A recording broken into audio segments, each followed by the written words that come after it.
Olá, muito boa tarde. Bem-vinda à série de entrevistas da Globo News e do G1 com os candidatos à presidência da República. Foram convidados os 5 mais bem colocados na última pesquisa Datafolha. E pela sequência definida em sorteio, a gente recebe hoje Renan Santos, do Missão.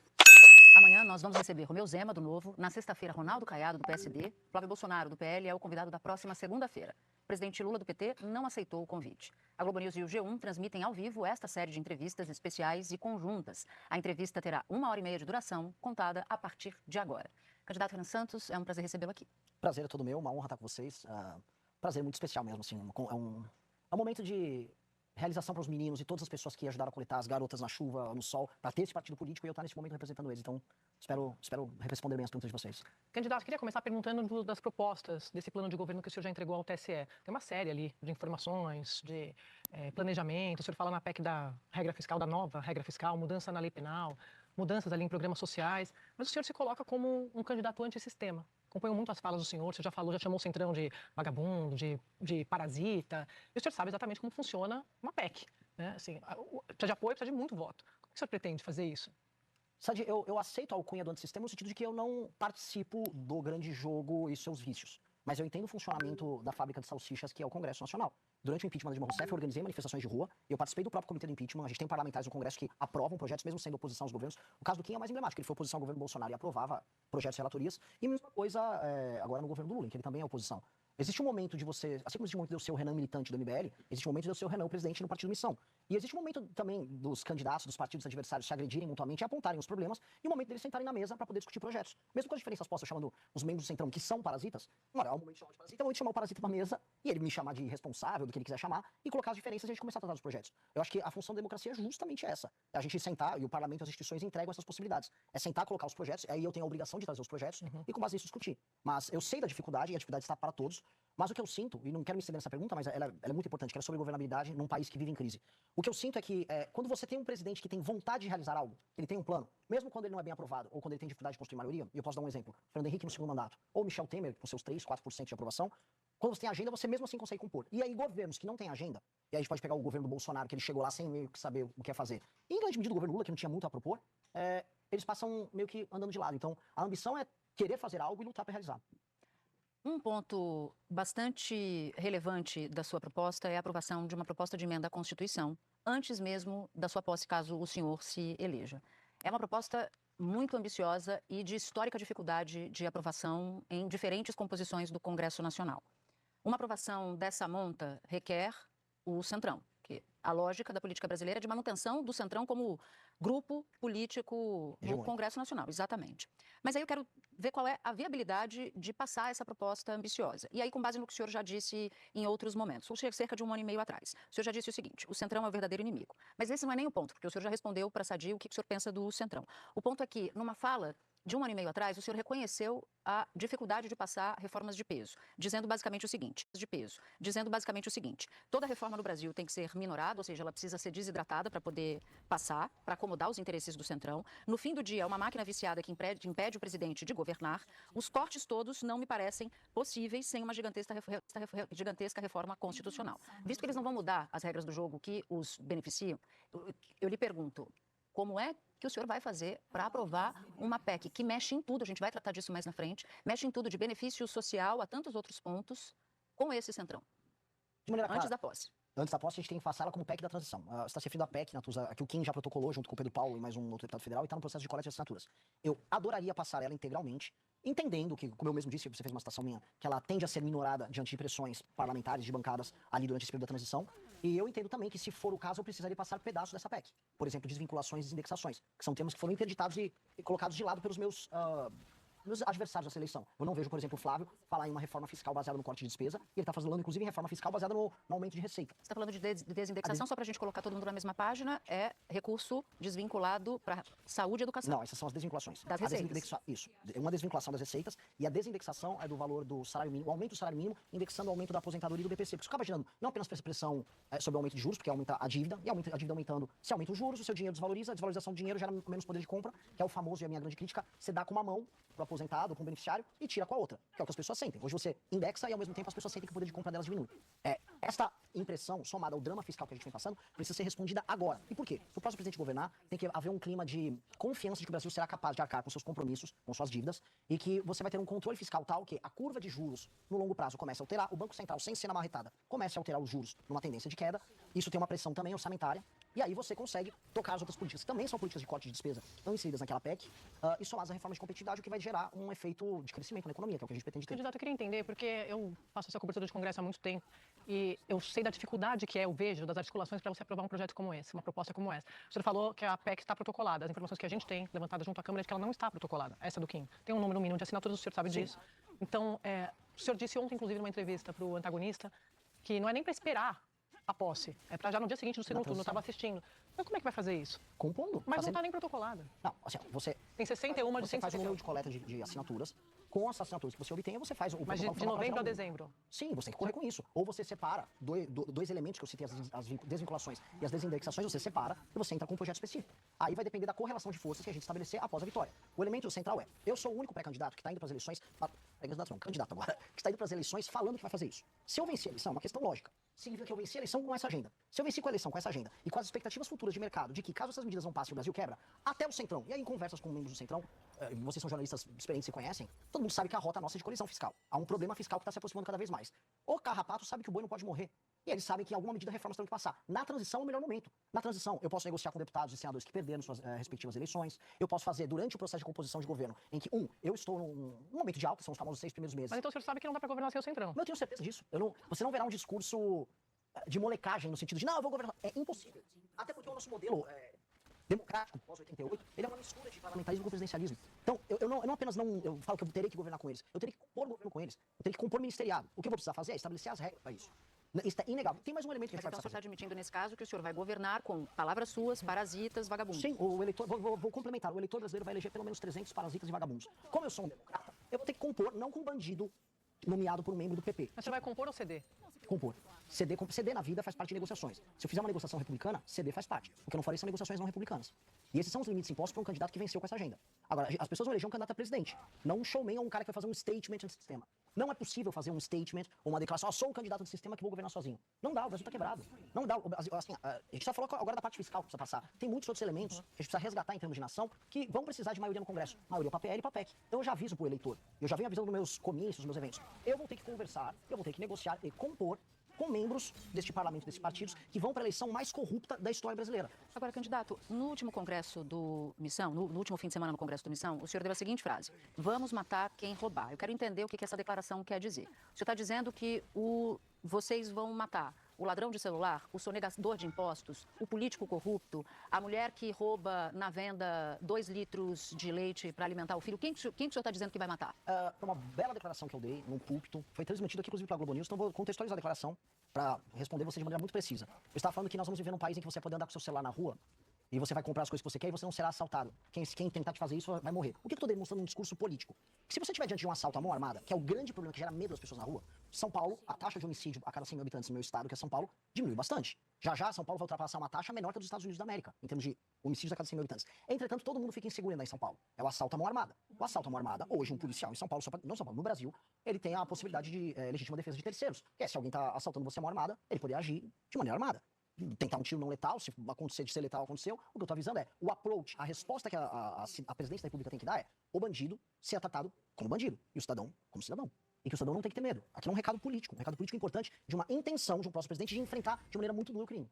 Mas não tem um risco de matar inocentes? Eu estou falando isso porque o senhor está falando que foi um discurso que o senhor fez lá na convenção, a gente assistiu, a gente acompanhou. É um slogan da campanha. Eu já vi o senhor falar várias vezes, a gente leu aqui o plano de governo, o senhor explica do que se trata.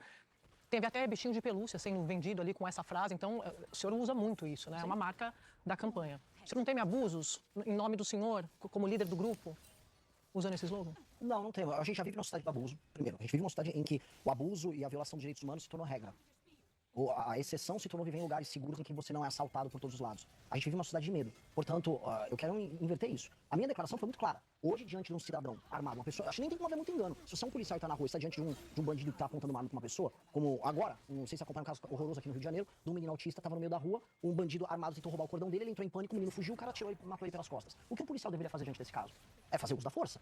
O uso da força, nesse sentido, ele tem que ser apoiado pelo Estado, suportado pelo Estado. A autoridade policial ela tem que ser respeitada e dignificada nesse sentido. Isso não significa que o abuso ele tem que ser acobertado ou achar que as consequências do abuso são meros números. Não. Mas isso é diferente de matar como política de Estado, né? O que o policial pode fazer no momento de uma ocorrência como essa, está permitido. Sim, né? constitucional. Agora, o que eu entendo quando o senhor fala, vamos matar, que isso vai ser uma política de Estado. Aí é uma confusão, Natuza, desculpa interromper, entre um slogan e uma prática. Eu não vou permitir que policiais fiquem andando atirando a esmo, isso nem existe. Agora, a ideia própria de que o Estado ele vai iniciar sua luta para fazer um enfrentamento total ao crime, respeitando preceitos constitucionais, me parece meio óbvio. As pessoas não entendem dessa maneira. Mas então, deixa eu só ver se eu entendi, tá? O que o senhor está me dizendo é que o senhor se divide em duas pessoas. Uma pessoa campanheira, de campanha, que fala tudo, e uma outra pessoa que, se eleito for, vai governar. Não. Por exemplo, quando você publica uma notícia no G1, você vai ter o título, você tem a foto da matéria e você tem o corpo da matéria.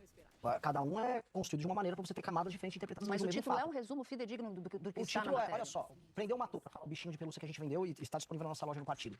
Se você é um bandido, você tem apenas duas opções no meu governo. Ou você vai ser preso, ou se você reagir, você vai terminar morto ou machucado. Não tem outro caminho. Se você é um bandido armado, está cometendo uma Mas isso já é assim hoje. Se o bandido reagir numa ocorrência, ele pode morrer. Sim, espero que aconteça mais. E se ele for preso, que ele fique preso. Porque hoje a regra é prendeu, soltou. Hoje você prende, vem uma agência de custódia, solta. Eu aposto dinheiro que aquele cara que matou o menino autista agora com cordão, ele é um reincidente. Porque tem quase aquela proporção Pareto, quase todo mundo que comete crime são as mesmas pessoas, e essas pessoas são reincidentes e retornam à rua. Hoje a regra prendeu, soltou. A provocação do prendeu, matou você tem que ter dois caminhos. O prendeu, o matou. Não tem outro caminho. O senhor se inspira muito, e eu ouço muito o senhor falar do Bukele em El Salvador. Eu queria saber do senhor se é nisso aqui que o senhor se inspira, agora ampliando mais para o plano de segurança como um todo. Olha só, a gente sabe, ele reduziu de forma drástica o crime, mas olha só que custo. Prisão sem mandado, ampliação do tempo de prisão sem ordem judicial, redução drástica de habeas corpus, dificuldade de acesso a advogados, prisões baseadas em denúncia anônima, perfil territorial e até tatuagem. O senhor sabe disso, o senhor acompanha. Isso aqui é a fórmula. Queria saber se o senhor vai fazer uma coisa parecida dessas no Brasil. A fórmula é o que está disposto no livro amarelo e boa parte daquilo que a gente defende passou agora no Congresso Mas disso aqui Nacional. que eu falei, o senhor bebe nessa fonte. Não, eu bebo na fonte da capacidade de ação e resolução do Estado. El Salvador não é igual ao Brasil. Eu vou dar um exemplo. Eu respeito e acredito muito na ideia de que o poder executivo tem que ser capaz novamente de executar coisas. As pessoas em El Salvador não tinham mais autoestima, as pessoas não conseguiam andar nas ruas. E ele teve um approach, ele teve uma vontade de ação que ele conseguiu realizar e concretizar a mudança. Eu respeito isso. Agora, o Brasil não é El Salvador. Eu não vou concordar com tudo que ele faça, nem ele vai concordar eventualmente, me tornando presidente, com tudo que eu faça. O Noboa, se vocês pegarem um caso, para fazer uma crítica boa ao modelo de El Salvador, o Noboa tentou copiar o que o Bukele fez em El Salvador num contexto equatoriano. Não funcionou como El Salvador. Porque o Equador tem um tráfico internacional de drogas, tem um cartel chamado Los Lobos, poderosíssimo. Mas onde é a diferença do senhor para ir, então? Já que Eu a gente não tá falando da faria, diferença. lá, critico que ele faz, por exemplo, julgamentos coletivos ou prisões sem mandado. Não faria isso. Até porque a Constituição Exato, aqui não permite. mas não é uma transposição. O que o Bukele fez está num contexto eu salvadorenho, dentro de um sistema normativo dele. O que nós vamos fazer vai ser dentro de um contexto nosso, com as dificuldades e vicissitudes de um país como o Brasil. O crime organizado no Brasil é muito diferente do El Salvador. O PCC não existe. Você tentar explicar para uma pessoa de El Salvador que é o PCC, ele não vai entender. Os Estados Unidos não entendem como funciona o PCC. Os mecanismos que você vai ter de enfrentamento serão outros. Agora, a vontade de agir para resolver esses problemas tem que ser a mesma. A vontade, a disposição do líder em resolver um problema histórico. Desculpa, vale a pena pegar um outro cara que eu cito, que é o Milei. Milei estava na convenção do Flávio Bolsonaro agora. Eu não teria nenhum motivo para falar, eu gosto, eu acho o Milei maravilhoso. Dito isso, a intenção do Milei, durante a campanha, de falar dos problemas econômicos argentinos, mesmo quando impopulares, é uma dinâmica que eu gosto também. O Brasil é igual a Argentina? Não, as potencialidades são diferentes. Mas então, sim. já que a gente está falando de Brasil, vamos fazer um ponto a ponto Por aqui. favor. Prisão sem mandado. Não acredito em prisão sem mandado. Ampliação do tempo de prisão sem ordem judicial. Tem que ter ordem judicial. Redução drástica de habeas corpus. O habeas corpus, se você cometeu um crime de honra, você não tem direito ao habeas corpus. Dificuldade de acesso a advogados. Não, você tem que ter acesso a advogado. Julgamento coletivo, você já falou. Não, pelo que amor de é Deus. prisões baseadas em denúncia anônima, perfil territorial e tatuagem. Não, pra você ser enquadrado como membro de uma facção, você tem que ter uma investigação prévia. Mas então o que o senhor vai fazer de parecido com o Bukele? Eu não entendi. Pelo amor de Deus, eu acabei de falar, é o enfrentamento ao crime organizado, é a Mas essa é a intenção. forma, é a bula. Se essa é a bula, não, a bula dele pode ter esses elementos. A construção de grandes presídios, a ideia de que você vai tratar a facção criminosa como um ente anômalo dentro da sua sociedade, e aí você vai ampliar a capacidade de ação do Estado. Por exemplo, ele criou um estado de exceção. O estado de exceção Eu quero, só pra gente entrar nisso, é, mas é a antes... minha resposta pra ela. Não, mas é porque eu vou complementar e você vai ter Tá chance bom. de dar a resposta para as duas. São muitos vídeos, muitas falas suas em que o senhor parece ter muito mais inspiração, se inspirar muito mais no Bukele do que o senhor está descrevendo agora. E aqui, de novo, eu acho que vale a pena dizer como o Bukele conseguiu essa fórmula, como ele chegou à implantação dessa fórmula. Ele demitiu todos os ministros da Corte Constitucional, ele aposentou compulsoriamente 1/3 dos juízes. Hoje ele controla o Congresso de lá, a Assembleia.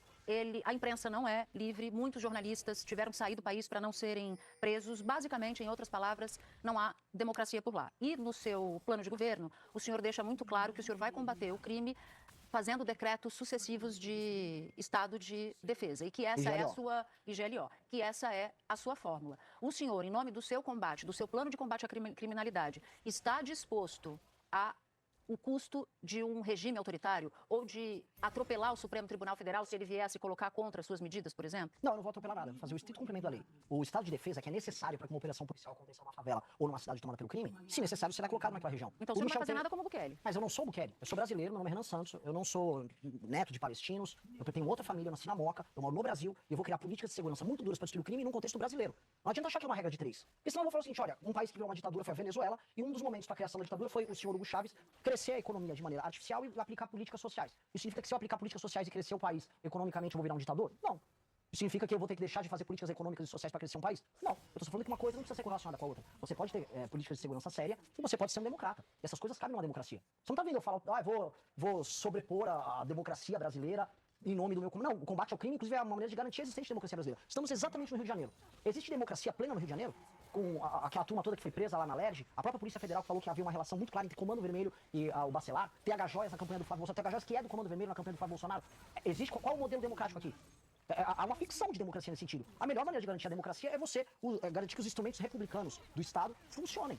Senão você não tem nada. Eu fui pra uma cidade no Ceará que chama Santa Quitéria. Essa cidade foi tomada pelo Comando Vermelho. O prefeito ganhou a eleição usando o Comando Vermelho. Ele importou aqui do Rio de Janeiro muitos bandidos. Da cidade dos bairros abandonados, não é isso? Não. Isso é Uraponga. Santa Quitéria é uma cidade que tem urânio. Inclusive, eu acho que tem um parente do Kassab lá, próximo, que ainda atua na área. Santa Quitéria, o prefeito ganhou a eleição chamando membros do Comando Vermelho para participar, servindo como capangas, impedindo que as pessoas votassem. E isso não é opinião minha, ele foi afastado por conta disso, pegaram a relação com o Comando Vermelho. Como é que eu vou atuar ali? Se o Comando Vermelho esconde arma na casa das pessoas, uma GLO, às vezes, lá não será suficiente para eu pegar um bandido que se esconde na casa de alguém. Você precisa do instrumento do Estado de Defesa. Mas o senhor fala desses sucessivos decretos de Estado de Defesa... Pontuais em locais diferentes. Eu sei, mas como é que garante, o senhor sabe, suspende direitos? A gente vai atuar... Como é que garante que o morador, que não tem nada a ver com o crime, não vai ter os direitos suspensos? O morador já não tem direito nenhum. Aí acreditar numa ficção de que aquele morador de uma favela ou de uma cidade tomada pelo crime organizado, ele é um titular de direitos. Ele tem direitos nominais. O direito está na Constituição nominal para ele. Aquela pessoa nunca viu um direito. A vida, a liberdade, a propriedade, direitos humanos de primeira geração, a gente aprende no primeiro ano de faculdade de direito. A pessoa dispõe disso na favela. Se eu pegar, chama vocês pra gente andar agora num complexo... Tô falando de prisões sem mandado, o senhor sabe disso, o senhor fez... Não prisões... estou falando de sair prendendo moradores aleatórios. Mas se suspender direitos... Eu tô perguntando como é que garante que isso não vai acontecer. De acordo com a lógica do próprio direito que a gente está aplicando, aqui não é nem a gente que está querendo, porque já passou essa legislação, é das facções. Você determinar que a pessoa é membro de uma facção criminosa, é essa pessoa que vai ser alvo de uma operação policial, não o morador. Mas aí a gente está falando de decreto de Estado de Defesa. O decreto de Estado de Defesa é para você fazer operações, e nestas operações, você buscar os seus instrumentos de Estado para buscar os bandidos. Se você é uma dona de casa, que teve sua casa, por exemplo, invadida, para dar um caso concreto que acontece aqui no Rio de Janeiro, conversando com membros do BOP, eles explicando as dificuldades, e porque é o próprio BOP que é favorável a isso. Se você é morador de uma dona de casa, e aí vem o bandido, e ele se esconde na sua casa e coloca armas na sua casa, eu preciso entrar na sua casa para retirar ele. Agora, você não vai ser retirada. A investigação que levou o Estado a saber, este aqui é um membro do Comando Vermelho que está operando nessa favela, não necessariamente vai buscar você simplesmente porque sim. Apenas a polícia tem mais meios de ação para poder buscar ele. E eu queria entender como é que isso vai se dar, porque no seu plano de governo, o senhor vai cuidar da segurança pública por meio desses institutos, o Estado de Defesa e a GLO. Posso, claro, complementar? Esses são os instrumentos excepcionais para eu vencer a guerra contra eles. Eu quero viver um país de normalidade. Eu não quero precisar de fazer nada, eu quero fazer o que for meramente necessário para recuperar os territórios. Ok, entendi. Agora, como é que o senhor vai fazer isso em 2 meses? Porque no caso de Estado de Defesa, o senhor tem um limite de 60 dias. O senhor sabe disso? Sim. Tem um limite de 60 dias. Que pode ser 30 dias sim. E mais 30 dias. O que eu entendo e quero saber do senhor é o seguinte: ou o senhor vai resolver a criminalidade por meio do Estado de Defesa em 60 dias, ou o senhor vai atropelar a Constituição. Não, porque não é assim que é feito o enfrentamento. Você tem 2 modelos de enfrentamento ao crime organizado. Você tem 2 operações de crime organizado no Brasil. Uma é a operação do Comando Vermelho, que é uma operação territorial. Ela é uma operação muito similar que tem em El Salvador, que é a ocupação de território e atividades econômicas ilegais que acontecem naquele território. Essa é uma operação mais fácil que o Estado de Defesa debela ela de maneira mais intensa. Eu consigo pegar todos os grandes nódulos, as regiões em que eles têm boa parte do faturamento, e em um período de tempo menor, eu consigo tocar as operações e fazer isso. A do PCC é diferente. A do PCC é o que eu chamo de operação vertical, porque a infiltração deles é institucional. É o que torna um país um narco-estado. É mais parecido com Colômbia, como houve problema com eles, é parecido com o México.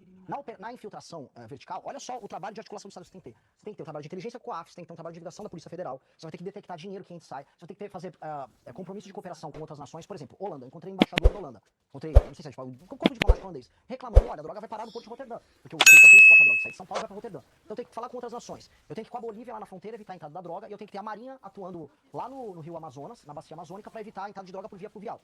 Eu tenho que ir no Porto de Santos, eventualmente fazer lá no Porto uma intervenção, porque a droga é escoada por lá. Eu tenho que recuperar o território da Baixada Santista. Eu tô fazendo compromisso com polícias de estados diferentes, o uso de forças armadas, tanto aeronáutica quanto a marinha, em áreas diferentes, a atuação da nossa força diplomática em áreas diferentes. Eu tô falando de uma atuação hipercoordenada com diferentes órgãos do governo, inclusive com outras nações. Agora... Então, o que eu quero dizer, desculpa, Sadi, é que é muito complexo. Então, cada remédio para cada área é diferente. Agora, o Estado de Defesa, ele representa a resposta para a reocupação de algo que é constitucional, que é o controle do nosso próprio território. Agora... Eu preciso retomar o meu território. Viver desculpa, Sadi, mas 5 segundinhos. Eu já passo a bola. Não é o mal de cara que faz live, não gosto de falar. Se eu não recuperar o território, eu não tô cumprindo, eu tô prevaricando como presidente. Eu preciso recuperar o território, senão o Brasil não é um país. Agora, candidato, como é que vai fechar essa conta? O senhor falou dos superpresídios, tá? Isso tem aos montes nas falas, o senhor está no plano de governo, o senhor se inspira no Secoste, falando em El Salvador. Isso eu gosto muito. Então, o senhor acabou de repetir isso aqui. Mas como é que vai fechar essa conta? Porque o senhor promete cortar 3 trilhões. O senhor quer construir superpresídio. De onde vai sair esse dinheiro? O novo regime fiscal, o corte de gastos não é... No papel, matemática. Não, matemática, de maneira clara. Eu preciso fazer o corte de gastos que tem um novo regime fiscal. O que é o novo regime fiscal? Tudo aquilo que envolva gatilhos para aumento automático de gastos, por exemplo, as indexações e as vinculações, eles vão virar corte, a redução deles vai virar superávit. Eu vou resolver questões orçamentárias com esse superávit. Tudo que for corte de gasto, vira aumento em investimento. E presídio é um gasto que o Estado vai ter que fazer um investimento em infraestrutura para receber esse corpo prisional. Então eu vou ter que gerar espaço fiscal para investir nisso também. Quanto que gasta hoje? Qual é o gasto hoje com o presídio? Eu não sei estimular aqui quanto eu gasto com o presídio. Eu sei que eu preciso construir de 300 a 500 mil vagas.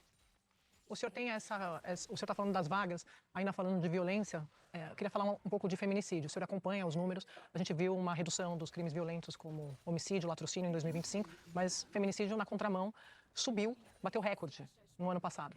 4%. 4 mulheres morrem em média no Brasil por dia. Eu li o programa de governo do senhor, se eu estiver errado, o senhor me corrija, mas não tem nada sobre feminicídio. Eu queria saber qual que é o plano do senhor para combater o feminicídio. Não só feminicídio, com violência contra a mulher como um todo, ele está inserido no contexto da lei de responsabilidade gerencial. O que é a lei de responsabilidade gerencial? É uma série de metas que nós vamos estabelecer. Inclusive, eu não sei se haverá tempo de falar desse tema, que para mim é um tema central, nosso enfrentamento de oligarquia, que é o sistema de metas para municípios e estados. Eu vou pegar quem está fazendo muito bem a lição de casa na questão do feminicídio e violência contra a mulher. Novamente, alguém que está apoiando o meu adversário, faz Bolsonaro, mas eu tenho que ser justo. Tanto o prefeito Ricardo Nunes quanto o governador Tarcísio. Mas por que não tem nada no plano do senhor? Porque específico? Porque isso está no sistema de metas. O senhor não acha que o feminicídio... Não, porque a maior parte das políticas são estaduais e municipais para atender isso. Mas o senhor não acha que... Eu acabei de dar os números. O senhor acompanha o tema de segurança, de combate à violência. Isso não deveria ser destacado? Eu destaco nas minhas falas, eu tenho vídeos gravados, eu tenho participações em congressos e eventos que eu trato desse assunto. Mas o senhor tem algum problema contra a palavra feminicídio? Não, eu tenho um problema muito específico contra querer ficar fazendo proselitismo, fingindo que se preocupa, como é o caso do Flávio, que ficou querendo dar celular agora pra falar que gosta de mulher. Mas porque o senhor falou, não quero fazer proselitismo fingindo que me preocupa. O senhor não se preocupa? Não, me preocupa, mas não vou fazer proselitismo vagabundo. Mas o senhor não acha que é urgente? Eu acho que é urgente o tema do enfrentamento à violência contra a mulher, sim. Por isso que isso entra na lei de responsabilidade gerencial. É um dos 10 temas que vão estabelecer as métricas para municípios e estados, para avaliação. Porque as principais políticas que estão sendo tocadas para enfrentamento à violência contra a mulher estão sendo tocadas em municípios e estados. O uso das polícias e das guardas civis. A política que está sendo tocada em São Paulo vai ser o padrão para a gente estabelecer como a métrica geral para a lei de responsabilidade gerencial nos municípios. Desculpa, a lei de responsabilidade gerencial, o que tem sobre feminicídio lá? Deixa eu explicar. Você leu o livro amarelo? Li. O que a lei de responsabilidade gerencial estabelece? KPIs, indicadores de desempenho em áreas fundamentais. Por exemplo, você falou, eu não vi feminicídio. Eu não vi, ou quase não tem, eu falando sobre saneamento básico no livro amarelo. E é um tema importantíssimo. E por quê? Porque a execução de políticas de saneamento básico, ela está, deixa eu complementar aqui, que é importante, ela está dada nos entes municipais, ou até consórcio de municípios, e entes estaduais. O governo federal pode ajudar com financiamento. Lá nos indicadores da lei de responsabilidade gerencial, que são colocados para os municípios, está ali, saneamento básico, cobertura de água, cobertura de esgoto, desempenho escolar, SAEB, DEB. Um deles que está incluso é violência contra a mulher. São os indicadores e as políticas vão ser adotadas. E essas políticas são adotadas pelos municípios. E o governo federal cobra. Se o prefeito não entrega esses indicadores, de acordo com a nossa regra da lei de responsabilidade gerencial, ele pode se tornar inelegível. E se ele consegue entregar essas metas, com as políticas que serão auxiliadas, inclusive, pelo governo federal, aí ele fica graduado para receber, por exemplo, mais Mas emendas. então, combate ao feminicídio, o senhor está reduzindo a um tema gerencial, é isso? Não, em última instância, tudo envolve gestão. É um tema gerencial e legislativo. Eu posso, no governo federal, aumentar penas. Agora, a gestão desse enfrentamento é uma gestão que envolve estados e envolve municípios. Mas o senhor defende aumentar a pena? Defendo. Pro combate Eu ao defendo feminicídio? todo tipo de violência, Por que incluindo violência contra a mulher. Não, mas eu vou ler para o senhor o que é feminicídio. E aí o senhor me disse se concorda. Assassinato de uma mulher por razões da condição de sexo feminino, ou seja, quando o crime é motivado por menosprezo, ódio ou discriminação à condição da mulher. Já falei várias vezes aqui, eu falo sempre na Globo News, esses dados mostram sempre que os contextos onde esses feminicídios acontecem é de violência doméstica e familiar. O senhor acha que isso aqui não existe? Quem disse que eu não Tô acho? perguntando. Não, eu acho que existe sim. Inclusive não é reportado. Inclusive, eu assisti um podcast teu falando com uma pastora evangélica muito interessante sobre isso. Sobre os não reports, sobre a ideia de que é uma espécie de uma naturalização e as pessoas tentam manter os núcleos familiares, achando que a violência... Porque o homem que comete, não só o feminicídio, a violência contra a mulher, ele é o mesmo homem que fala, tem que matar os bandidos. Ele não se vê como alguém que está cometendo um crime. E às vezes a mulher, na ânsia de manter o núcleo familiar dela vivo, ela não reporta. Então você tem um número gigantesco de casos não reportados. Eu estou falando isso, candidato, para explicar, porque a pena foi aumentada no ano passado. né? Se fosse um caso só de endurecer a pena... Mas não acho que seja só endurecer. Não, mas é porque você falou, eu sou a favor, né? Qual que é o plano, qual que é a ideia, qual que é o detalhe? Falta isso Vou dar um no exemplo. projeto de Não, governo, eu vou dar um exemplo. candidato. O senhor falou da lei de responsabilidade Gerencial. Eu confesso que custei a encontrar uma prioridade do seu governo para redução de feminicídio. Então eu falo pouco de saneamento básico e minha campanha toda eu tratei do assunto, mas o livro não fala. Porque são políticas federativas. Você tem entes federativos responsáveis por isso. O município de São Paulo, para ser claro, o município de São Paulo tem uma política sensacional. Eu já gravei com a Amanda sobre isso. Uma mulher que ela consegue uma medida protetiva, ela recebe um aplicativo com outro nome. Se ela sente que o cara, que ela tem a medida restritiva, está aproximada, ela chama a polícia municipal, a Guarda Civil Metropolitana, aciona carros para ajudar ela. Você tem aluguéis sociais. Todas essas políticas que a Prefeitura de São Paulo adotou são políticas que a gente tem que adotar em âmbito nacional. A lei de responsabilidade gerencial vai estabelecer, dando determinado peso orçamentário para municípios que têm mais ou menos dinheiro, as regras para elas estabelecerem essas políticas. A regra é inspirada no modelo paulistano e é de Estado ao governo do Estado de São Paulo. O governo do Estado de São Paulo está fazendo um baita trabalho. Usar o Smart Sampa, como eles estão usando, para pegar um cara que cometeu uma violência contra a mulher, é um elemento central disso. Usar a tecnologia, por exemplo, o governo do Estado de São Paulo veio com a tornezeleira eletrônica, ela tem o rastreamento, a geolocalização, e a mulher tem a geolocalização do celular. Se bate que eles estão ficando próximos, é acionado uma viatura. Tem um outro elemento que também entra aí. Há uma parte dos casos de violência contra a mulher, e as reclamações gerais que você vê, especialmente nos encontros dos centrões, regiões contadas pelo centrão também, acho que cabe. É de que a mulher não tem o acesso, isso é uma questão de acesso à justiça. Ela não sabe como utilizar, ela não tem dinheiro para pagar um advogado. Vou continuar. Vocês falaram que eu não me importo com o assunto. Os plantões de defensoria pública vão todos nessa linha. Eu preciso ter plantões de defensores públicos para, eventualmente, mulher que precisa de uma decisão liminar contra um agressor, um ex-namorado, que é um stalker, que ela precisa de decisão, esteja presente.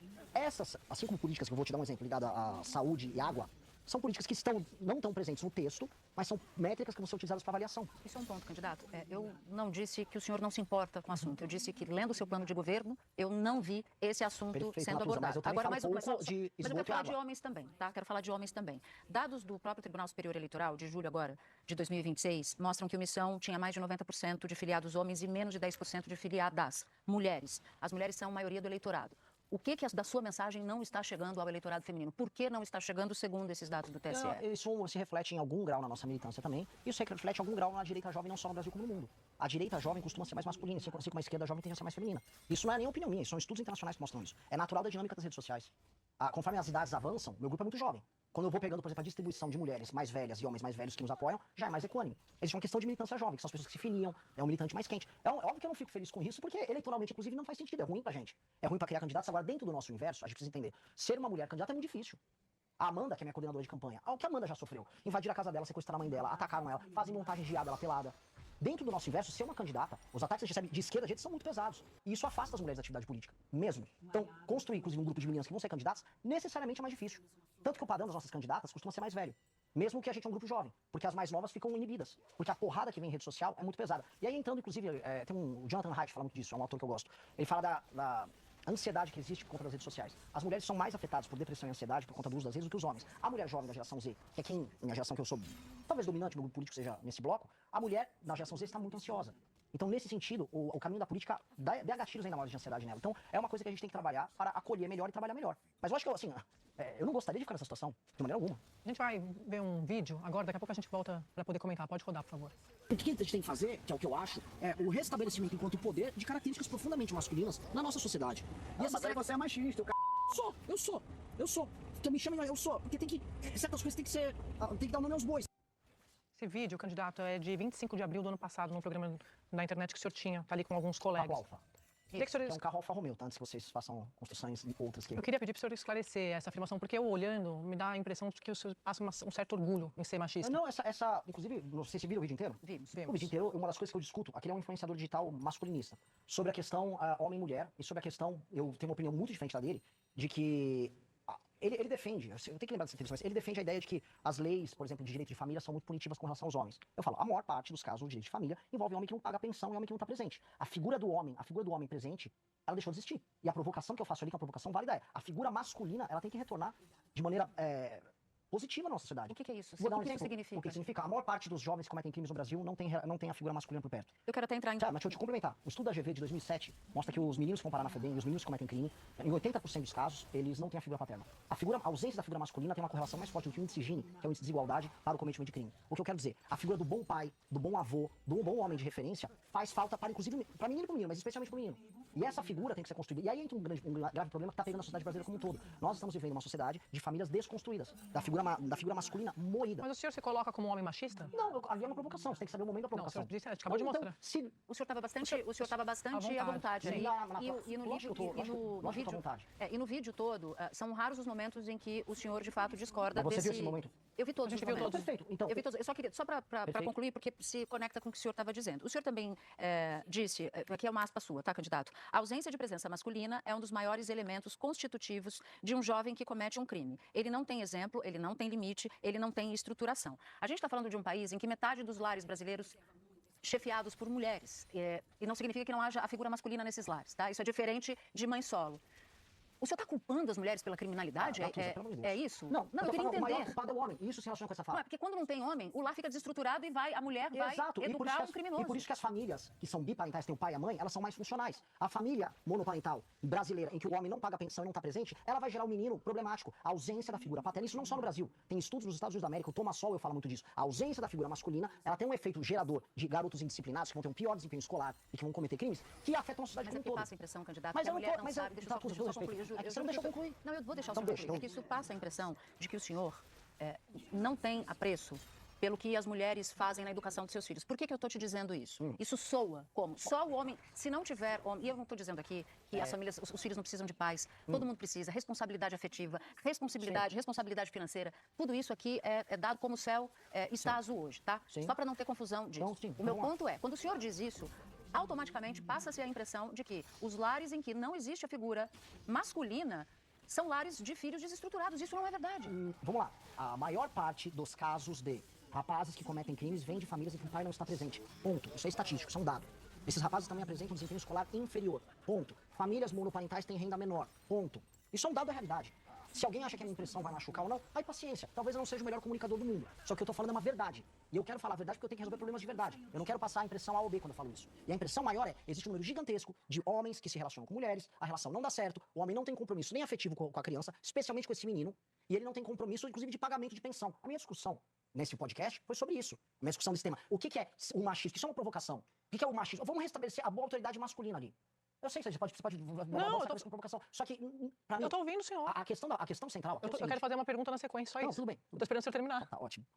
A questão central é, se você não restabelece este tipo de postura próxima, se não do pai, de uma autoridade masculina que seja próximo do rapaz, estabelecendo limites e exemplo, que sirva de espelho, a tendência desse rapaz não é apenas o começo de crime, mas é de ter uma vida mais disfuncional e reproduzir ele, daquela sociedade a qual ele faz parte, comportamentos que são deletérios para ele, para outras moças, e nessa sociedade acabam se perpetuando, desculpa, deixa eu terminar, em um contexto de empobrecimento. As famílias a tendência de ter famílias monoparentais em grupos sociais mais humildes é maior. Eu fiquei muito... O senhor usou a palavra exemplo, era isso que eu ia perguntar. O senhor acha que exemplo que isso aqui dá? Honestamente, eu não estou preocupado com isso. Mas o senhor é um líder de um grupo político, Sim. tem seguidores. Só que as pessoas Quando o senhor entenderam diz a eu sou mensagem. machista, tem que dar nome aos bois. Deixando muito claro, as pessoas entenderam a minha mensagem. O que elas entenderam com essa mensagem? A o senhor acha? mensagem que eu falo sempre disso, esse tema que inclusive a Natuza citou. A figura masculina presente, o bom pai, o bom tio, o homem presente, o bom avô, isso tem que ser restabelecido e não combatido. E existe um combate, inclusive na internet que acontece isso, discussões bizantinas, em geral entre pessoas de classe média, envolvendo mulheres e homens, movimento Red Pill versus movimento feminista, que são inúteis num contexto em que a maior parte da população mais pobre não tem a figura do pai presente. Em vez de a gente discutir como restabelecer a boa autoridade masculina, o bom Candidato, exemplo quando masculino... o senhor diz que o senhor é machista, o recado que passa é que é um discurso violento contra mulheres. Bom, então tente achar eu falando alguma coisa de discurso violento contra mulheres nesse contexto aí. O senhor disse, sou machista. Tem que dar nome aos bois. Olha só, se você entendeu a provocação, então paciência. Se eu passei essa mensagem pra você, lamento. O que eu tô tratando o tempo todo, inclusive nessa entrevista, é isso. O senhor acha que as mulheres entenderam que ser machista é Eu não um sei, afago? Eu não sei, Sadi. Não sei. Eu não sei o que eu entender. Agora, a mensagem que eu quero tratar e o que eu trato como programa não é isso. Eu não vou ficar pegado aqui se eu machuquei, eu passei a impressão A, B ou C.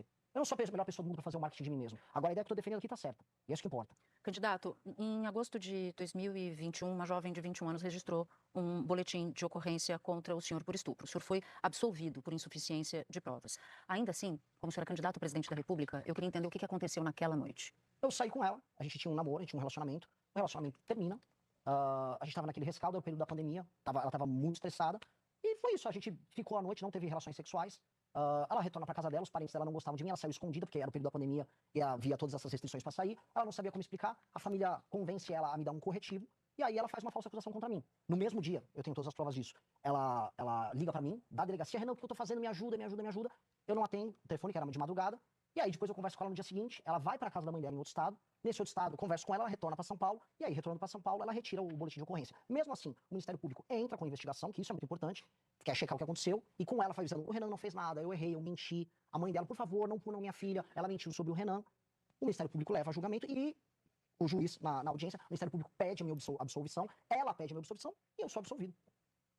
Candidato, tem um vídeo que viralizou em 2021, acho que foi gravado em 20, que o senhor aparece sorrindo ali, falando para um grupo de apoiadores, de amigos, dizendo que vocês queriam entrar num bar, num estabelecimento, se vocês não entrassem nesse estabelecimento, vocês iam estuprar uma moça ali, uma colega de vocês. Queria perguntar para o senhor, eu vi esse vídeo, a gente viu várias vezes, eu pensando em trazer essa pergunta aqui, o senhor acha que dá para brincar com estupro? Não. O senhor... Não, esse vídeo não é de 2020, esse vídeo é de 2017. Que viralizou em 21, né? Então, não é que viralizou uma pessoa, é o seguinte, a gente tava numa festa, a gente tava simulando que eu era um rei, era uma brincadeira, que ela estava participando. Mas então o senhor acha que dá pra brincar com estupro? Foi o que eu perguntei. Sadia, você tem que deixar eu terminar, você pediu um contexto, então deixa eu te dar o contexto. favor. Você ficar, se adianta aí, vou contar a história e depois você pode me retrucar numa boa. Essa história foi uma piada que eu fiz no contexto com ela presente, com amigos presentes, devia ter umas 20, 30 pessoas, e que a gente ficava imitando. Foi uma piada muito ruim, um ambiente privado que alguém filmou, e aí tirando de contexto, parece que eu tô fazendo aquele comentário ou como uma piada, ou como um statement, ou como uma declaração. Não, era uma piada muito ruim que eu me arrependo. Isso eu me arrependo. Aquilo lá daquele podcast eu me arrependo porque é um comentário dentro de um contexto que a gente tava falando dessa relação homem-mulher. Agora, daquilo ali, me arrependo muito pela minha amiga Bárbara, que ela todas as vezes é usada como um porrete pra ficar dando porrada em mim, é minha amiga, me defendeu todas as vezes. Esse tema foi alvo de denúncias da Damares Alves, do Nicolas Ferreira, que falou que eu tava incitando estupro. Todas as vezes essa minha amiga Bárbara teve que ir lá me defendeu todas as vezes muito bem. E a defesa que ela fez, toda vez, ninguém se preocupa se estão enchendo o saco dela, estão expondo ela. Mas vocês que expuseram ela, candidato. Não, eu não expusei, não. Não, eu não gravei esse vídeo. Vocês... Eu não gravei esse vídeo, alguém gravou. Mas de falar. só uma coisa. De falar. Só o fato de falar. Ruim, eu me arrependo da piada. Candidato, quero falar de desestabilização, que é um ponto que o senhor bate bastante na sua proposta de governo. O seu plano, me corrija se eu estiver errada, promete transformar 12 mil favelas no Brasil em bairros, em 10 anos. Territórios onde vivem mais de 16 milhões de pessoas, e segundo o censo de 2022, pode ser até que seja um número maior, né? Como é que o senhor vai fazer isso? Porque para fazer uma política de desfavelização, o senhor vai ter que tirar as pessoas dessas casas para poder colocar saneamento, para poder arrumar moradia.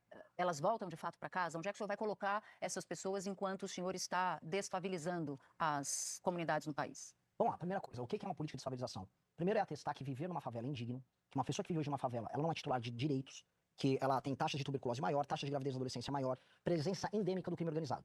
A anomalia urbanística chamada favela precisa ser confrontada, enfrentada e resolvida. Esse é o primeiro ponto. Segundo ponto, países sérios não têm favelas. Países sérios enfrentam o problema da favela. Eu posso pegar da China a Singapura, eu posso levantar da Colômbia à Argentina, experiências de países que estavam no terceiro mundo. Tô falando, inclusive a Índia tem fortes políticas de desfavelização acontecendo agora. Todos eles tentando resolver. Culturalmente o Brasil adotou outro caminho, que é de aceitar a favela como um elemento da própria personalidade. A favela faz parte da nossa cultura. Eu não acho que isso deva ser aceitado, e é um enfrentamento que é urbanístico, estrutural e cultural também.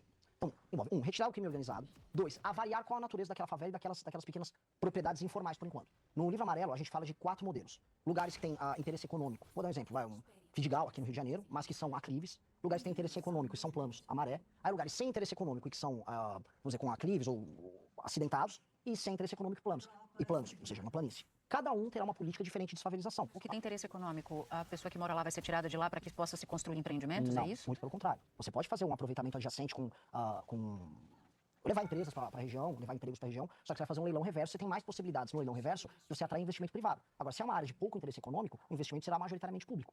A questão do interesse econômico é para você poder vincular a participação econômica nisso.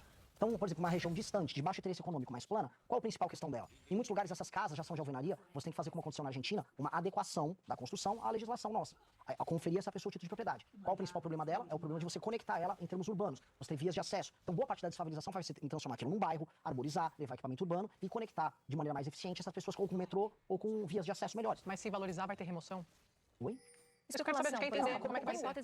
Como é que eu vou remover uma pessoa Mas como a gente quer entender como, no detalhe, sobre isso não consta no programa, isso seja uma desigualdade gigante. Então o que o senhor vai fazer A exatamente? pessoa vai ser dona do título de propriedade dela, Mas num bairro eu não entendi, um título de propriedade de uma casa que vai ser reformada num bairro que vai ser digno, Sadia. Por que eu ia remover? Eu não entendi a pergunta. Por que eu ia remover essa pessoa? Não, a gente está perguntando se isso não é remoção com outro nome. Porque o senhor faz um longuíssimo capítulo no programa de governo falando sobre isso. Porque esse é o maior problema social do Brasil. Então, a gente quer os detalhes. Acho que é justo para quem está assistindo saber o que o candidato ia dizer sobre isso. O diagnóstico central disso. A favela é um problema transversal. Ela congrega inúmeros outros problemas dentro dela. Problemas de saneamento, de acesso à água, problemas que vão de tuberculose a pior desempenho escolar. Resolver a favela é você resolver múltiplos problemas ao mesmo tempo, dentro de uma chaga que é urbana.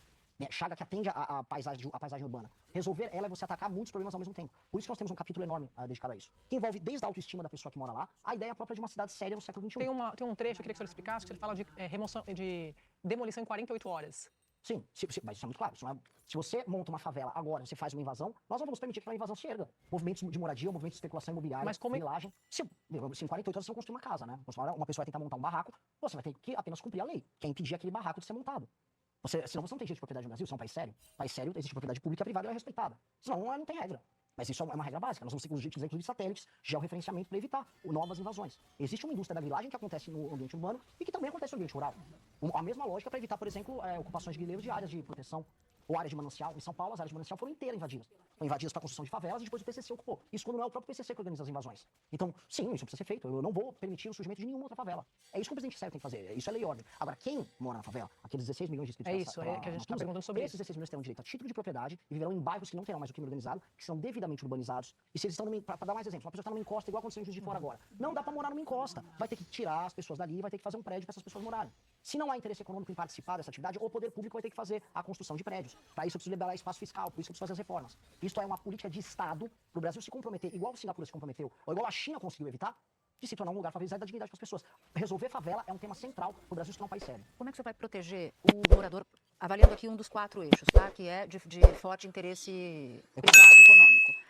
Avaliando aqui um caso concreto, uma família que mora numa área como essa, o senhor citou o Vidigal, por exemplo, as coisas começam a acontecer, supondo que o senhor seja eleito e o seu plano funcione para aquela área. Forte especulação imobiliária, forte interesse econômico, aquela família pode ser levada a sair de lá, porque ela já não dá conta de pagar o IPTU, ela já não dá conta de viver com o que ela ganha, porque ela trabalha, a mãe de família trabalha na casa de alguém. Como é que o senhor vai fazer para proteger essa família nessas circunstâncias? Você está falando que essa pessoa... Vamos contextualizar. Eu já terminei de fazer uma obra, então o cara que vivia hoje na mão do Comando Vermelho... Ali Não. Aqui eu estou assumindo já que o senhor já fez isso. Mas eu preciso pintar o cenário, que eu entreguei para essa pessoa. Eu retirei o crime organizado, ela tem uma via urbanizada, o filho dela sai daquela casa que ela tem com título de propriedade, vai estudar na escola, volta, ela está pagando um IPTU social, ela está pagando uma conta de luz social, porque você vai ter que fazer uma transição para uma pessoa hoje que ou usa o gato, ou outros instrumentos para poder ter luz à disposição, que não vai poder precisar pagar um pau, para pagar uma propina para um traficante para poder ter acesso a um determinado serviço. Essa pessoa que está vivendo nesse novo contexto, essa pessoa, se há uma valorização que é a tal da gentrificação, talvez eu imagino que seja essa a questão, há uma gentrificação, começa a valorizar aquela pessoa,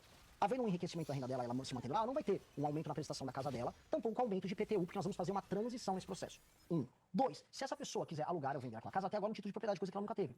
E aí, se isso se valorizou, ela se valorizou, ficou mais rica. E aí, se essa pessoa está mais rica, eu consegui, através de cidadania, fazer com que uma pessoa que hoje não tem nada, que hoje é uma semi-escrava num regime quase feudal, tocado por um lorde criminoso do Comando Vermelho, essa pessoa é um feliz proprietário de um imóvel que pode locar ou continuar morando lá. Eu fico muito feliz se esse for o dilema dela de agora em diante, porque hoje o dilema dela é saber se ela sobrevive. Candidato, ontem nessa entrevista que o senhor deu, na sabatina do antagonista, o senhor disse que vai usar a emenda parlamentar a nosso favor, tá? Tô colocando entre aspas. E aí o senhor disse que vai cortar a despesa obrigatória. Despesa obrigatória, por exemplo, saúde e educação. Queria entender do senhor, como é que vai ser isso? Vai cortar a despesa obrigatória para aplicar a emenda? Não. Explica, por favor. Não, Sadi, eu não falei nada disso. Não, eu quero que o senhor explique. O senhor falou, vou usar a emenda parlamentar a nosso favor. Não é o discurso mais antissistema. Não, eu não... O senhor até faz esse, fala isso dentro desse É contexto. que eu não falei que eu vou cortar de saúde e educação. Não sei se você viu falar isso. Eu estou dizendo que despesa obrigatória como saúde e educação. O senhor sabe disso, né? Despesa obrigatória. Lógico, mas eu não falei que ia fazer isso. Mas estou perguntando como é que vai ser feito. Então, aqui você só colocou palavras na minha boca. Não coloquei. Eu acabei de dizer para o senhor. Tá bom. Despesa obrigatória como saúde e educação. Não, porque acho que é importante dizer isso, né? Essa despesa não voltará. O gatilho da Mas despesa desvinculação, obrigatória vou explicar primeiro saúde e educação. O gatilho da desvinculação são os aumentos automáticos baseados no aumento de receita. Eles vão ser corrigidos pelo IPCA. E se você quiser investir mais em educação, é um investimento, porque isso é um piso, não um teto. Mas qual a despesa obrigatória, então? É isso que eu queria entender. Vou dar um exemplo. Hoje você tem inúmeras renúncias fiscais que passam em projeto de lei. Você vai poder cortar renúncias fiscais que estão hoje prendendo o nosso orçamento. Esse é um exemplo que eu vou cortar para gerar aumento de espaço fiscal discricionário. A gente tem muita despesa obrigatória nesse sentido. Onde mais a gente vai andar? Cortes, por exemplo, de super salário judiciário, que vão ter um impacto em cascata também para os estados. Nós temos um problema do orçamento judiciário, ele afeta também os estados. Esse aumento, e não só o corte aí, o corte das desindexações, o que eu estou jogando aqui é a cenourinha da governabilidade, que é chegar para o Congresso Nacional e falar, olha, o quanto vocês aumentarem de espaço discricionário para aumento de investimento, o percentual da emenda é estabelecido ali. Logo, quanto mais vocês cortarem, mais vocês terão as emendas. Exato. E a diferença é que aí a emenda será disciplinada. Hoje a emenda apenas você aumenta a receita, aumenta a emenda, eles gastam como querem, e hoje eles recebem um rebote de 30, 40, 50%. Mas como é que... Desculpa, pode continuar. Não, então, hoje a emenda, ela virou um caos. Hoje ela aumenta como quer, E hoje ele gasta como ele quer. Nós vamos ter que disciplinar o funcionamento das emendas. Até o Flávio Dino, venho citando, até pessoas que têm linhas, O senhor falou isso ontem também, eu vi. linhas políticas diferentes da minha, concordam com isso. A forma como a emenda é conduzida não está sendo funcional e bom para o Brasil. A gente está financiando a captura do Estado, como vem acontecendo pelo Centrão, através do uso das emendas. O funcionamento da regra de compra de voto, que mitiga a existência de democracia no Brasil, se dá através das emendas. As emendas parlamentares hoje se tornaram parte central desse... É o óleo que move a engrenagem do Centrão.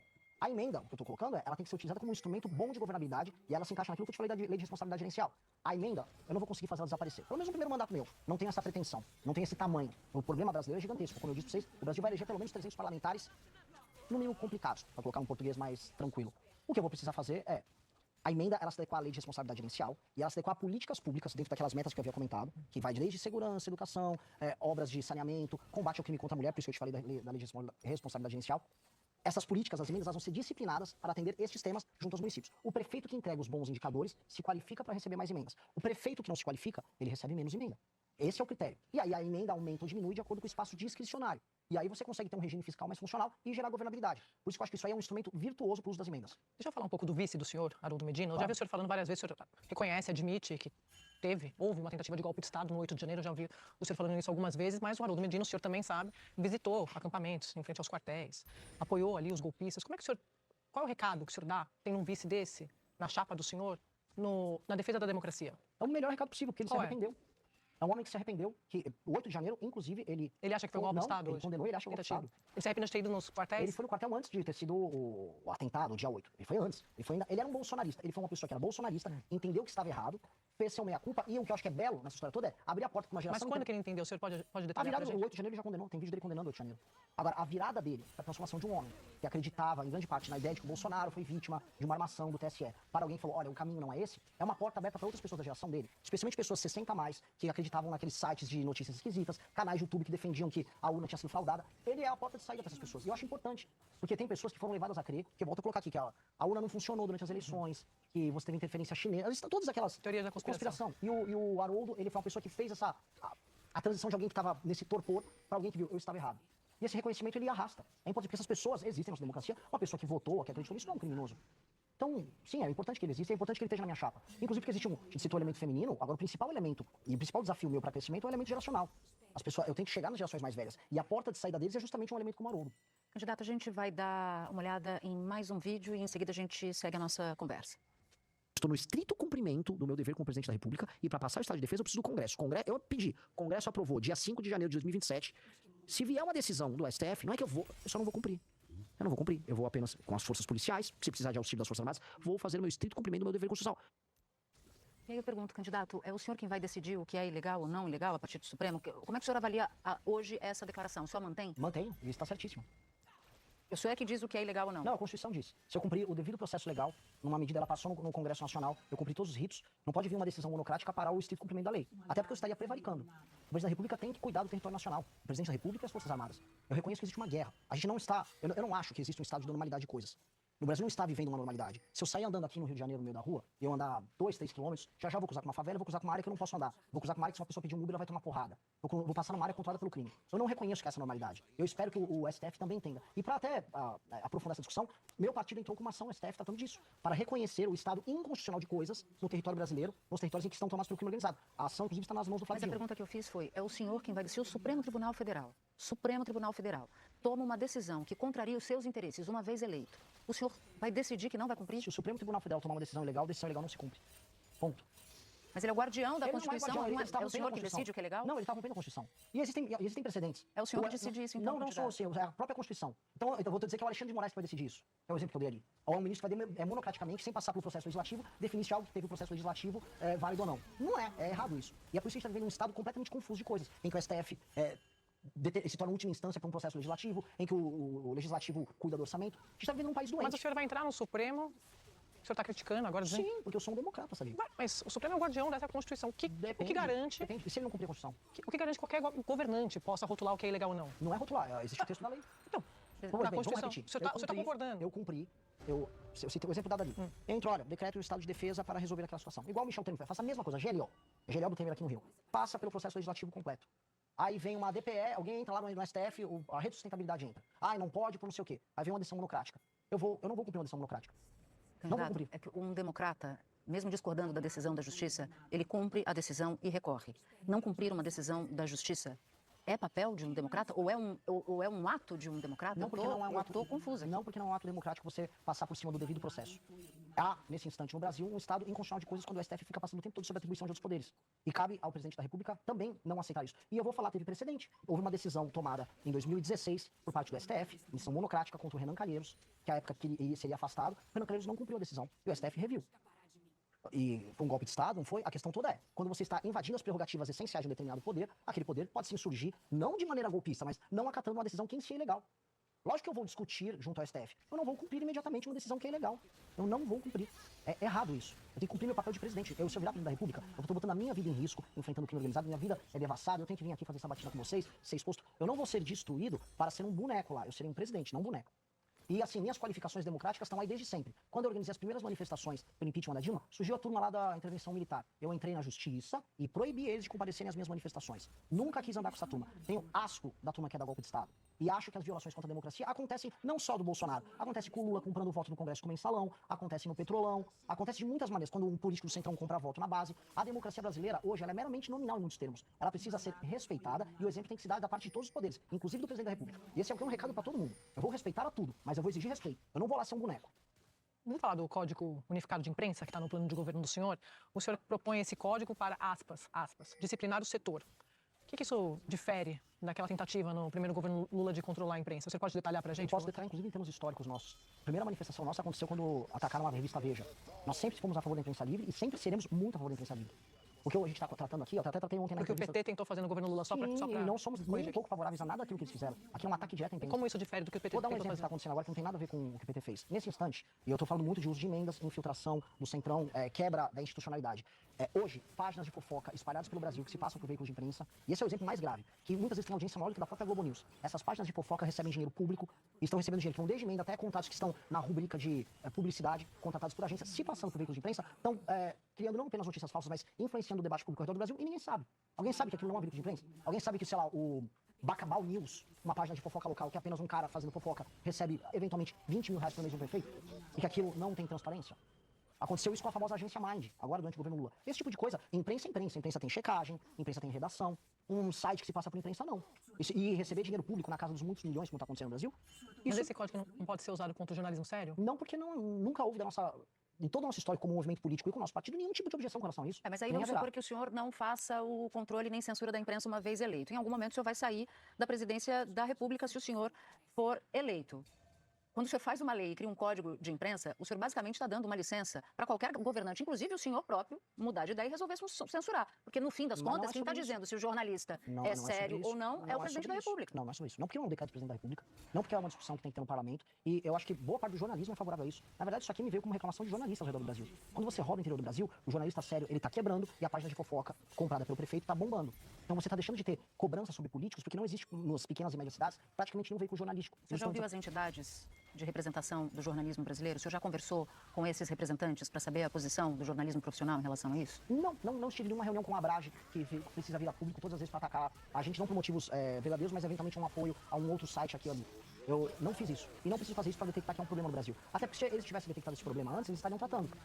E às vezes eles estão muito mais preocupados com problemas setoriais dele do que um problema nacional que envolve a democracia brasileira. Não haver imprensa e haver um monte de lacaio com página de Instagram comprada, recebendo dezenas de milhões de dinheiro público, isso é um ataque à democracia. E o fato dessas associações não estarem se preocupando com isso, me preocupa. De verdade. Isso aqui eu tô falando de assim como a compra de voto, porque falar novamente em democracia nos interiores do Brasil é falar disso em termos meramente nominais, é como se fosse um teatro, é como falar da imprensa local. A compra de voto e a página comprada. Alguém tá ligando para isso? Alguém fez um manifesto sobre isso? Eu gostaria de ter visto, porque eu ia ser o primeiro a subscrever. Agora ninguém tá tratando desse problema que é gigantesco. Gigantesco. Um dos maiores problemas da democracia brasileira. Páginas de fofoca comprado por político, com dinheiro público, com dinheiro de emenda, virou regra no Brasil. E não é que é 1000 páginas, são dezenas de milhares de páginas. Cada cidade que você vai tem umas 20, 30. Ninguém está... Se essas associações se preocuparem com isso, gostaria, me chamam agora, se reúnem comigo, subscrevam. Agora eu lamento que nunca estão a fim de tratar desses problemas. São problemas essenciais que a gente está tratando. Não significa que isso que o senhor está dizendo não seja um problema. O ponto é o controle da imprensa. O nosso ponto era isso. Mas eu quero já mudar para um outro assunto, que é a lei de responsabilidade gerencial.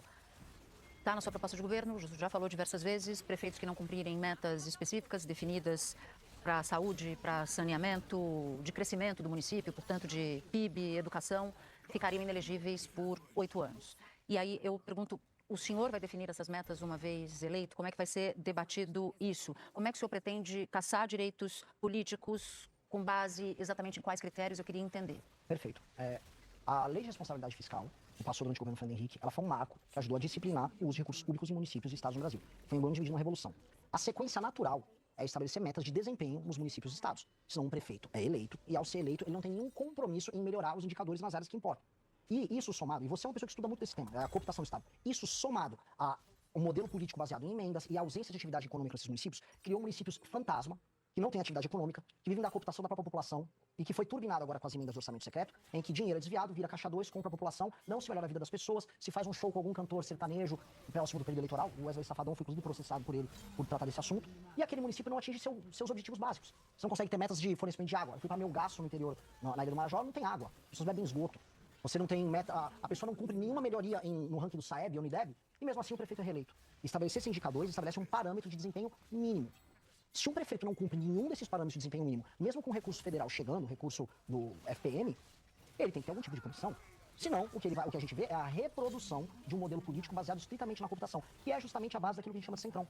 Por que nós somos escravos de políticos do Amapá, ou políticos do Piauí, ou políticos do Maranhão, lugares mais pobres? Porque essas pessoas não prestam contas para os seus eleitores, porque eles apenas administram prefeitos, são receptores e gerenciadores de recursos, por vezes ilícitos, que ajudam a manter essa lógica. Entregar para o município metas que vão ser cobradas por parte do governo federal, que vão ser discutidas no Congresso, que esse é um projeto que tem que passar no Congresso, e estabelece as metas e os critérios de avaliação, são instrumentos que vão permitir que aí sim, o gestor público, independente da sua cooptação natural em lugar, cooptação que eles fazem da própria população, falando da compra de volta pura e simples ao cargo da prefeitura, eles vão ter que atingir aqueles indicadores objetivos. Japão trabalha com isso, China trabalha com isso, você tem isso em alguns lugares na Inglaterra. Isso é uma maneira da gente qualificar a gestão pública ao redor do Brasil.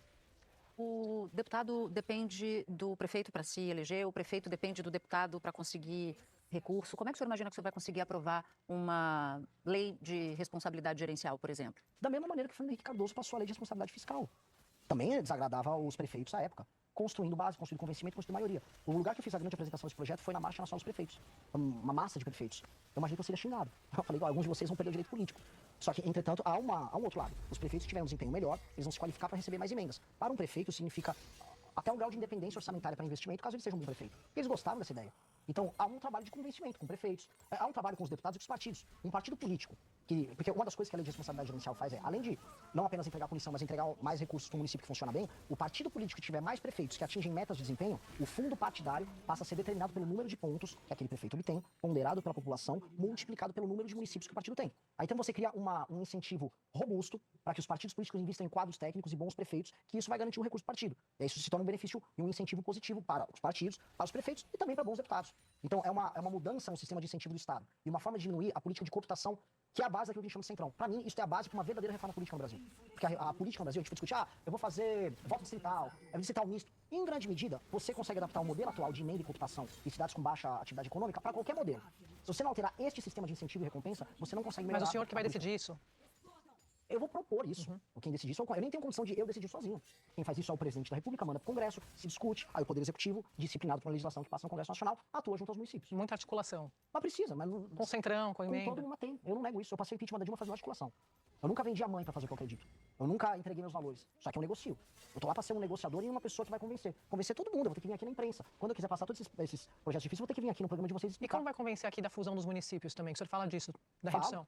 De maneira clara, a gente vai ter que criar uns instrumentos de incentivo, inclusive, para a fusão dos Mas vai municípios. fazer os plebiscitos, cerca de 4 mil plebiscitos, como determina a lei, porque o plano do senhor reduz de 5.570 para 1.500, né? A viabilidade, E aí, como é que você vai dos fazer? municípios é através da redução deles. A maior parte dos municípios hoje são inviáveis. Você vai ter instrumentos, inclusive a lei de responsabilidade gerencial vai encaminhar isso para isso, porque caso o município não tenha atividade econômica condizente para se manter no longo prazo, ele vai ser incentivado, como o Japão faz, a se juntar. Se ele se junta, você vai ter mais investimentos federais nessa união. E vamos fazer uma campanha política para as pessoas participarem desse processo. Porque as pessoas vão ser convencidas, e até é fácil de convencer. Todas as cidades minúsculas que eu rodei ao redor do Brasil, que não são funcionais, quando você mostra para as pessoas que aquela cidade é apenas um cabide de 9 vereadores e um prefeito inútil, que não melhora os desempenhos e a vida da pessoa, e que a pessoa está pagando aquele preço, a pessoa primeiro achar esse projeto racional. E aí é uma tarefa de presidente da República de fazer o convencimento do projeto. Naturalmente, o Congresso Nacional vai querer participar disso, naturalmente a gente vai chegar num projeto articulado. Ponto. É uma questão negociada. Eu não tenho condição de impor isso, que a Constituição me impede hoje. O senhor queria falar um pouco de educação. Tema super importante, eu vejo também que o senhor fala muito disso. O senhor já disse que vai cortar o financiamento das faculdades que o senhor chama de unisquinas, né? Se eu estiver errado, o senhor me corrige aqui. Quase 80% dos universitários brasileiros estão na rede privada, a maioria em universidades que não são de ponta. Também o senhor sabe disso. E boa parte via o ProUni e o FIES. Pergunto para o senhor, esses jovens vão estudar onde? nós vamos alterar a dinâmica hoje de formação de capital humano no Brasil. Você simplesmente entregar para uma pessoa que mal sai alfabetizada da escola um endividamento ou um programa em que ela acredita que ela vai ganhar um diploma, vai depois virar Uber ou virar entregador, eu tô apenas iludindo essa pessoa.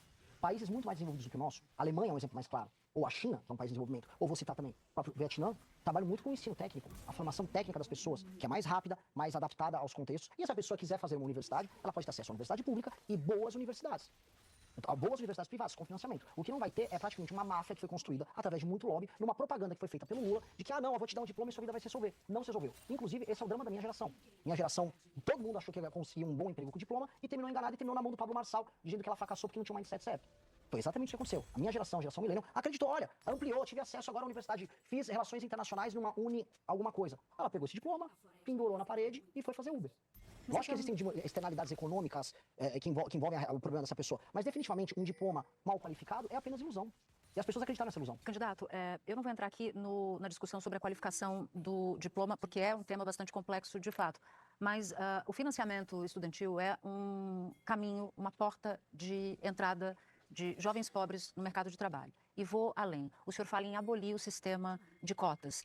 O sistema já fez mais de 10 anos de aniversário, conseguiu mobilidade, ascensão social de pessoas com renda baixa, pessoas pretas.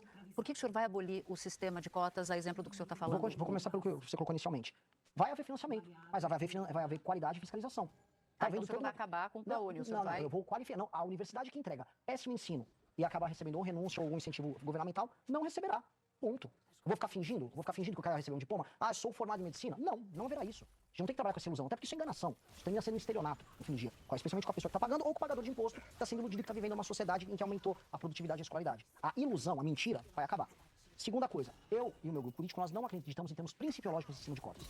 Agora, a nossa política, para substituir o modelo de cotas, que é uma política de sistema de incentivo e recompensa para bons alunos desde a base, ela vai substituir paulatinamente. É igual a... Tudo envolve uma transição. Não vou, entrei no governo, acabei com esse modelo. Não, nós vamos fazer uma substituição. Eu acredito no poder, não só da educação, mas no poder da integração. E eu acredito que existem pessoas talentosíssimas espalhadas por todo o território nacional. Um exemplo muito claro é, boa parte das pessoas que passam no ITA nas melhores universidades vem lá do Ceará. O colégio Farias Brito, acho que é Aridsa. Como é que eles fazem a coleta? Eles coletam muitos meninos e meninas dos interiores do próprio estado do Ceará, que estão indo bem em escolas públicas, eles coletam essas pessoas, treinam, passam em grandes vestibulares, viram inclusive uma bandeira, olha, essa escola é muito boa. O que nós pretendemos fazer? Nós queremos qualificar as crianças, primeiro, um sistema de alfabetização muito poderoso, porque o Brasil hoje ele não está focando no método fônico, que é o principal método referendado por pesquisa para alfabetizar crianças. As crianças estão saindo semi-alfabetizadas da escola. Aliás, sobre a escola e primeira infância tem todo um trabalho que a gente está tratando, é um dos temas que a gente mais fala no nosso livro de propostas, mas as crianças e as famílias que performarem melhor em provas objetivas feitas pelo governo federal vão receber bolsas desde já nas escolas. Isso então, é agora se o senhor for eleito. Eu quero falar, eu quero voltar... Só dar um recado que faltam 5 minutos, tá? Eu quero só voltar para as cotas. Por que o senhor dissesse assim, no futuro o meu desejo é acabar com as cotas porque a desigualdade estaria superada e nesse caso não precisaria mais de reparação. Mas é exatamente o que eu estou falando. Não, mas não foi isso que o senhor disse aqui. Esse é um ponto. O outro ponto é o seguinte, acabar com o sistema de cotas, se o sistema de cotas promoveu inclusão de pessoas pretas não só na universidade, mas no mercado de trabalho também? Eu acredito no mérito. Eu acredito que pessoas pretas, pessoas brancas, indígenas, quilombolas, elas têm que entrar pelo mérito, competindo em igualdade de condições, nas condições mais próximas possíveis das demais. Eu acredito que a universidade é um espaço de mérito.